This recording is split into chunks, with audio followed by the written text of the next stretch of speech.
साक्षात परम ब्रह्म तस्मै श्री गुरुवे नमः। इन गुरुओं की कृपा से आज ये जो सत्संग प्राप्त हो रहा है, बिनु सत्संग विवेक न होई, राम कृपा बिनु सुलभ न सोई। तात स्वर्ग अपवर्ग सुख धैर्य तुला एक रंग, असूल न ताहि सकल मिली, जो सुख लव सत्संग। तो गुरु गोविंद दो खड़े काको लागू पाए, बलिहारी गुरु आपने गोविंद दियो बताए।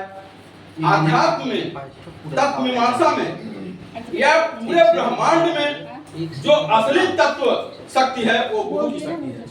गु माने अंधकार, गु माने प्रकाश, जो अंधकार से प्रकाश की ओर ले जाए। तमसो मां ज्योतिर्गमय मृत्योर्मा मृत्युंगमय। तो गुरु की महिमा अनंत है, सदगुरु की महिमा अनंत। अनंत किया बखान, कीट न जाना तो भृंग को कर लेता समान। कबीरदास जी ने एक लाइन ऐसी लिखी है कि मसी कागज छुयो नहीं, कलम गयो नहीं हाथ। उनकी एक एक लाइन पर पीएचडी हो रही है। तो अब ये सदगुरु की महिमा अनंत किया बखान, कीट न जानत भृंग को कर ले तापमान। इसका रहस्य कि सदगुरु जो होता है वह बड़े भाग से प्राप्त होता है, और जो सच्चा शिष्य होता है उसको सदगुरु जो है वो जबरदस्ती पकड़ लेता है। किस प्रकार से पकड़ लेता है? एक भृंगी जीव है, आप लोग ध्यान दिए होंगे, घर में जब वो 7 प्रकार का घर बनाता है तो माताएं बहनें कभी मिट्टी का कभी लाही का, तो उससे अनुमान लगाती हैं, पूर्वानुमान ज्योतिष की। तमाम ज्योतिष हमारी बुजुर्गों के सानिध्य में आगोश में छिपा पड़ा हुआ है। तमाम पूर्वानुमान, भाग भट्टरी जैसे जैसे विद्वान, तमाम ऐसे रहस्य। यूं ही घर आंगन में, रसोई में हमारे दादी माँ, हमारे पूर्वज पितामह के आगोश में हम लोगों ने सीखने का प्रयास किया और सीखा भी। तो वो आकलन लगाते थे कि यदि मिट्टी का है तो लड़की होगी, लाही का है तो लड़का होगा, और वो 7 प्रकार का घर बनाते हैं। और भृंगी करता क्या है कि वह विभागीय सूचना से चर्चा, उसका एक प्रजनन की जो क्रिया है वो सामान्य रूप से नहीं है।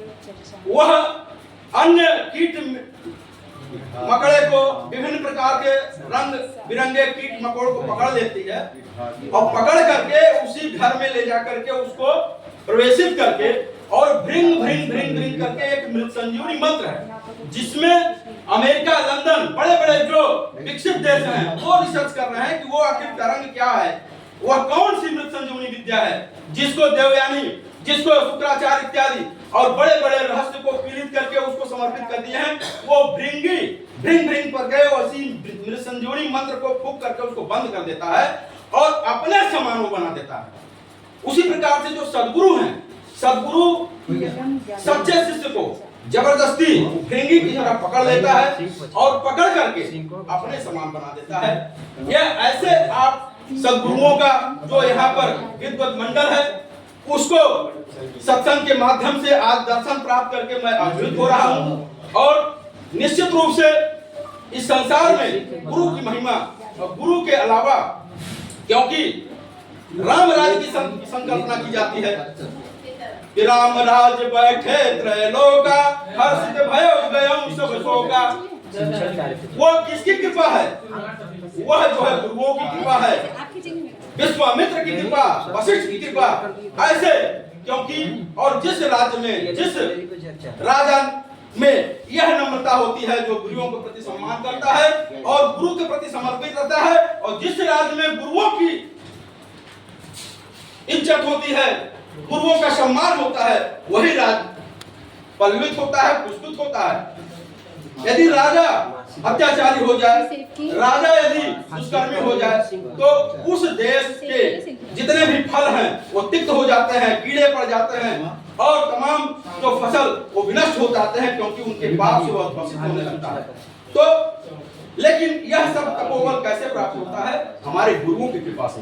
क्योंकि राम हुए, कृष्ण हुए, जितने भी हुए, सब गुरु के प्रति समर्पित होकर के स्वयं ब्रह्म जो भगवान है वह गुरु को समर्पित होता है, वहां जाता है, कुछ सीखता है, और सीख करके तब वह विद्या दान करने के लिए आतुर होता है, आगे आता है और समाज को एक नई दिशा देता है। तो गुरु की महिमा के साथ मैं चूंकि यूको क्लब से भी मैं जुड़ा हूं, तो इसमें भी ये प्रासंगिक होगा कि उसको उसमें समाहित किया जाए।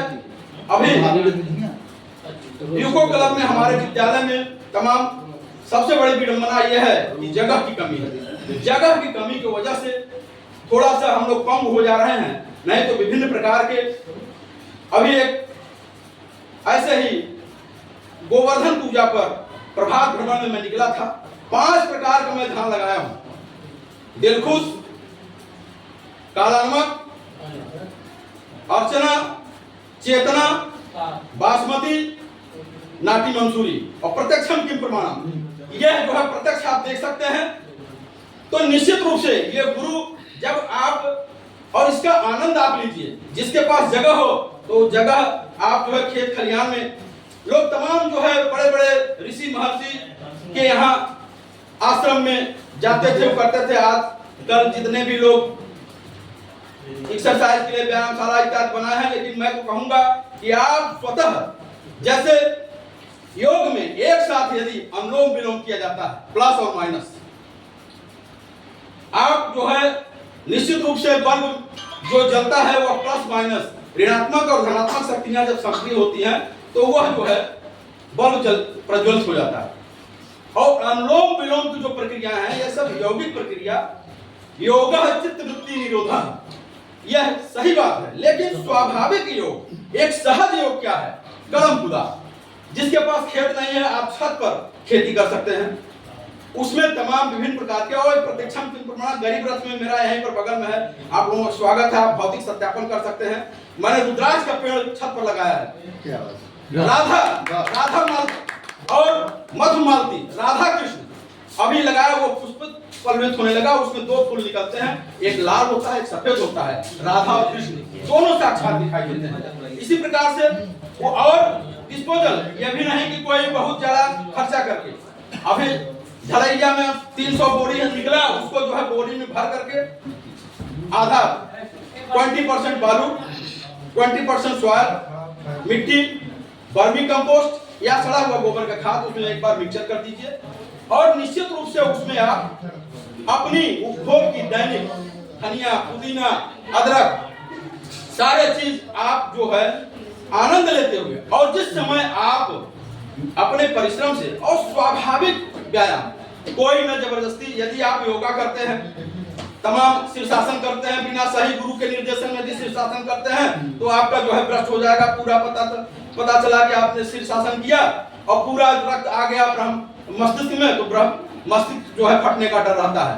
तो सही गुरुओं के निर्देशन में तो हमको क्या जरूरत है? हमको सहज योग की जरूरत है, आराम से जो शनै आनंद लेते हुए, और आप जब गुणाई निराई करके उसको लगाते हैं तो जो आपके करे परिश्रम के द्वारा जो फल प्राप्त होता है उसमें इतना आनंद होता है। आप करके देखिए, लगेगा कि गुणाई निराई करना, लगाना तो मेरा काम है, लेकिन उसमें फूल लाना, फल लाना, वह आपके आध्यात्मिक शक्ति और प्रभु की कृपा से, ईश्वर की कृपा से, प्रकृति कृपा से ही वो संभव होता है।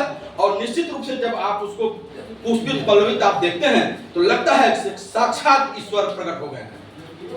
और वह करके देखिए निश्चित रूप से, तो ऐसा जो भी है, और इसको इन गुरुओं के द्वारा जो चमत्कार आ रहा है यूको क्लब के माध्यम से, क्योंकि पर्यावरण यज्ञ सबसे बड़ा यज्ञ जो है पर्यावरण है। पर्यावरण को जो आप सुधारेंगे तो निश्चित रूप से आनंदित होगा। और क्योंकि ऑक्सीजन की कोई सीमा नहीं होती, आप ऑक्सीजन के लिए जितने भी कोई भी आप हरियाली, लोग आंख के लिए कहते हैं कि चश्मा लगवाना हमारा पावर बढ़ रहा है, घट रहा है, नेत्र दृष्टि दोष आ गया है। मैं तो कह रहा हूं कि हरियाली का दर्शन करके आप अपने किचन गार्डन, टेरिस गार्डन का प्रयोग करके आप हरियाली का दर्शन करिए, आपके चश्मा उतर जाएगा। क्योंकि जब आप हरियाली का दर्शन करते हैं तो अपने आप देखने मात्र से विटामिन ई प्रज्वलित हो जाता है। क्योंकि साइकोलॉजिकल इफेक्ट, मन के हारे हार है, मन के जीते जीते, तमाम ऐसी चीज हैं कि पवन तनय बल पवन समाना, का चुप साधि रहा बलवाना। यदि उत्साह आप में उत्साह संपन्न मध्य के सूत्रम क्रिया दिव्यम व्यवसने सूत्रम सूरम कृतज्ञम सौहृदंत लक्ष्मी स्वयं यात निवासे को, लक्ष्मी स्वयं निवास करने के लिए जाती हैं। जो उत्साही है, जो कर्तव्य करता है और आराम से कुछ नहीं। और ब्रह्म मुहूर्त में थोड़ा सा सिस्टम को बदलें।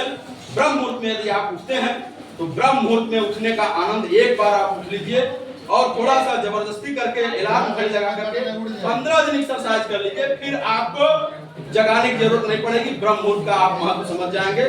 और एक्सरसाइज जो तमाम रोग से ग्रसित हैं, रोगी हैं, सहवीर्यम करवावा है, तेजस्नावर हितम है। ओम शांति, ओम शांति, ओम शांति। बोलो अन्नपूर्णे मैया की जय। धन्यवाद।